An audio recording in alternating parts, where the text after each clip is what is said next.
बसी रोचंती कि आपण माने एक्सरसाइज करि पारु नांती मु आपण मानक पई छोट छोट एक्सरसाइज आनी आउ अल्प समय जेमती कि 2 मिनिट 3 मिनिट ए भलिया एक्सरसाइज करिवे देखिबे आपणकर एक्सरसाइज करिया को इंटरेस्ट लागिवो आउ धीरे धीरे आपणकर पेट भी बढ़िथिले कमिया को लागिवो आउ ए साइड फैट भी बढ़िथिले कमिया को लागिवो।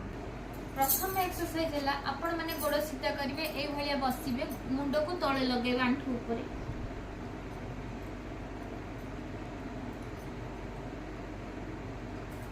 ए भलिया एक्सरसाइज करेंगे आपनकर पेट कमेबो। सेकंड एक्सरसाइज है आपण माने एंती बसिबे गोड़ एठी लगेबे जेते स्ट्रेच हेबे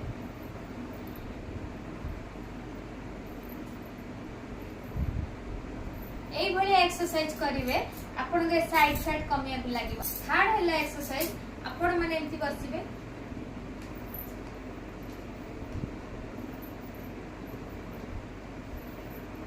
ए भली एक्सरसाइज करिवे आपण के थाई फैट कमिबो। ए भली एक्सरसाइज आपण माने प्रत्येक दिन सकाळे 5-5 मिनिट नेखा करिवे देखिबे आपण को फैट कमिया को लागिबो।